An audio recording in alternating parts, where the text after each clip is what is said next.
I'm Lori. It was Christmas dinner, and the air was thick with tension. My brother, Ryan, sat at the head of the table, looking gray and hollow, like a man who hadn't slept in days. My mother, Helen, was tight-faced and righteous, while my father, Victor, wouldn't meet my eyes. Two aunts down the table had arranged their faces into disapproval, and Ryan's wife, Lily, perched beside him, watching me like she was waiting for a storm to break. I sat in my usual chair by the drafty storm door, the one with the latch that never caught right. The latch ticked against the frame in the December wind, a small, familiar rattle that was the sound of the one thing in this house nobody but me ever bothered to hold shut. Ryan didn't even make it through grace. He set down his fork before the plates were even full, his eyes already wet. "I'm going to lose the house," he said, his voice cracking. "Do you understand that? They're going to take my house." My mother reached for him, and my father studied the ham. Ryan continued, "I've got a wife. I've got a life there.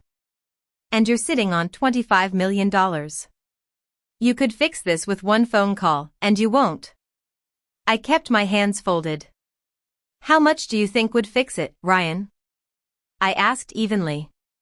He blurted out, $15 million. The table went quiet. Even the aunts looked startled. "At least $15 million, he said more quietly. "To be safe. To set me right." Then, 35-year-old Ryan slid out of his chair at the head of the table and went down on his knees on the kitchen floor, crying. "Please, Lori. You're my sister. Don't let them take everything." My mother stood up so fast her chair scraped. "Look at what you're doing to him," she screamed. "Look at your brother. You did this. You stole his future, Lori. You walked in here with your money and you stole his future." But I felt a strange kind of peace. I finally understood I was the only person in that room who knew what was actually true.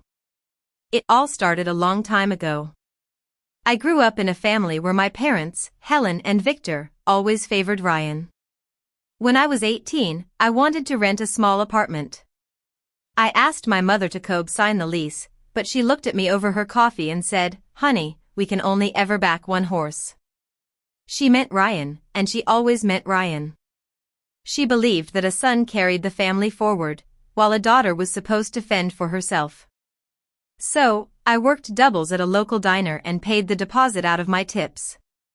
Meanwhile, when Ryan was 24 and wanted to go back to school, my parents paid the tuition twice because the first attempt didn't work out. When his car got repossessed, my father drove out at dawn and paid the lot in cash so the neighbors wouldn't see. I left home at 18 with 2 duffel bags and a CNA certificate I'd paid for myself. My first real client was an 88-year-old woman named Mildred. Mildred had buried her husband and outlived 2 of her children. She was a no-nonsense woman. The first week I worked for her, I apologized for everything: the traffic, the weather, taking up space. Mildred set down her tea and looked at me. "Stop that," she said. "People treat you at the price you put on yourself. You're handing yourself out for free." I never forgot her words. I started charging what my hours were worth and saying no when I needed to. Mildred became like a real mother to me. In those 8 years, I learned that being needed is not the same as being loved, and I could be the strongest person in a room and still be the one carrying it all. When I was 22, Ryan found a house in our hometown. He had a terrible credit score and a job that he'd only had for a few months. No bank would lend to him a loan. So, my parents drove to my place with a folder and a plan. "Just put your name on it," my mother said, sliding the papers across the table. "It's a formality. You've got good credit. It protects the family." My father added, "You'd be helping your brother build something. He needs the leg up. You've already got yours." I wanted so badly to be the daughter who helped, so I signed.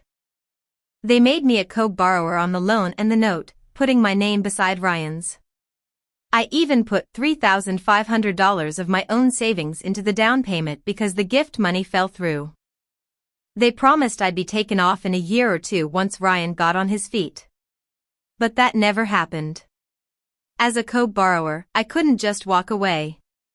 The only way my name would come off the mortgage was if Ryan refinanced the loan into his own name. And he never qualified. Every time I asked the bank, they said his income was unstable and his credit was a mess. So, whenever Ryan fell short on the mortgage payments, which was often, I quietly covered the difference. I logged every dollar in a notebook, not because I planned to use it, but because as a nurse, I was used to charting everything. While I was holding up Ryan's house, I was building my own business. It started with Mildred. When her regular home care agency kept sending different aides who didn't know her medications, I started covering the gaps. Other families in her building heard about it and wanted someone reliable. I hired one aide, then 3, and named my business Hearthside Home Care. I ran the business out of a used car with high mileage and a folding table in my apartment. I learned payroll, scheduling, billing codes, and state licensing in the middle of the night. 8 years later, Hearthside had 80 caregivers and covered 3 counties. We were known as the agency that never dropped a client. A larger health services group wanted to buy my business. I spent 4 months in due diligence, insisting that every caregiver keep their job. When the deal closed, Hearthside sold for $25 million. I sat in my car in the parking garage and called Mildred. She said, "Good. Now, don't you dare let anyone make you feel small for it." I told almost no one about the sale. I knew what would happen when my family found out. Money doesn't change who a family is, it just amplifies the existing dynamics. I paid off my own small mortgage and set most of the money aside. I even called the bank to ask about getting my name off Ryan's loan, but the answer was the same: Ryan had to refinance. Then, Lily scrolled past an article about my company's acquisition. She called my mother, and that's when the storm hit. My mother started calling me, first sweetly asking me to come home early for Christmas. Then, the calls changed. By the second week of December, she said, "Your brother's having a hard stretch. You know how the house eats money. He's proud. He won't ask, but a family helps. You're in a position now." I sat in my kitchen, the same table where I'd signed those papers years ago, and I felt something old and tired finally go cold and clear. I called a lawyer, Mr. Thompson, to understand my rights. Mr. Thompson listened to my story without interrupting. When I finished, he said, "You're not a co-signer. You're a co-borrower. Your name is on the note and very likely on the title. That means you own a share of the house." He told me I had several options, like suing Ryan to recover the payments I'd made or petitioning to force a sale. But he also warned me that a lawsuit would tie me to the house and my family for a long time. I went home and started looking at the records. I pulled out all the statements, payoff quotes, and refinance history. I realized that the house my parents bragged about buying for Ryan was actually a tower of debt. Every time Ryan refinanced to get cash for something like a boat or a business venture, I was dragged along because you can't refinance a co-borrower's loan without the co-borrower. I found the original folder in the bottom drawer of my desk. On page 4 of the note, there was my signature, 22-year-old Lori, thinking I was finally being trusted. I added up all the money I'd put into the house over the 11 years. It was $68,500. I called Mr. Thompson and told him to start building a case. But then, I started to have second thoughts. I was in the shower one morning, rehearsing my testimony, when I realized that a lawsuit would just keep me tied to the house and my family. I went to see Mildred. I told her everything: the sale, the house, the signature, the lawyer, and the money. She asked me, "Lori, do you want to win or do you want to be free?" I understood what she meant. Winning would keep me in the family's drama, but being free meant walking away. So, I decided to stop covering Ryan's shortfalls. I notified the loan servicer in writing that I would no longer cure the payments and formally requested the process for releasing my interest. I mailed the letter 4 days before Christmas. By the time I drove to my parents' house for dinner, the die was cast. The house was already falling, and they just didn't know it yet. Back at the dinner table, I took a deep breath. I want to say one thing, I said. And then, I'm going to finish my dinner and go home. I continued, that house has had 2 names on the loan for 11 years, Ryan's and mine. I'm not a co-signer. I'm a co-borrower. I own half of it.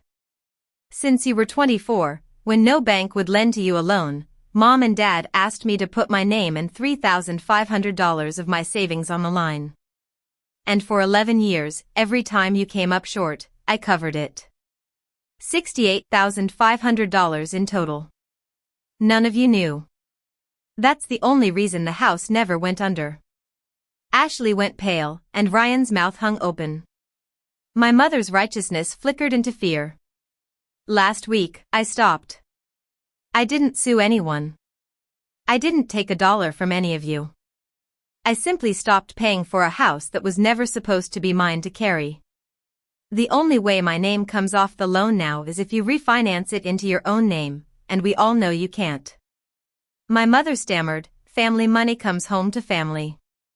I smiled tiredly. You're right. It does.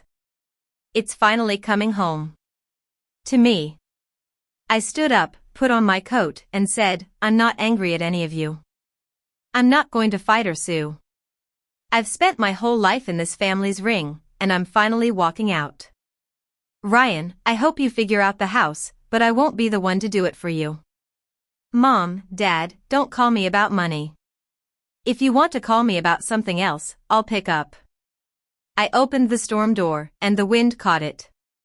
The broken latch banged against the frame as I stepped out into the cold, clean dark. For the first time in my life, the latch was someone else's problem. In the end, Ryan couldn't refinance. The house went into foreclosure and was sold in the spring to a young couple with a baby on the way. When the loan was paid off, my name finally came off the note. My father's retirement was thinner than my mother realized, and they downsized to a smaller place. Lily left Ryan within the year. Ryan started renting, just like I did at 18, and I heard he was learning the hard way about financial responsibility. I didn't celebrate. Watching my family fall apart was painful, but I finally had peace. I used some of the money to start a scholarship for CNAs, naming it after Mildred. At the first ceremony, she came in a wheelchair, 89 and as fierce as ever. When they read her name, she gripped my hand and said, "There. Now that's family money coming home." We both laughed until we cried.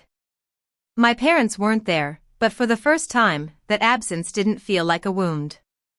It just felt like the quiet I'd always needed. I learned that you can love your family with all your heart and still refuse to be the floor they stand on.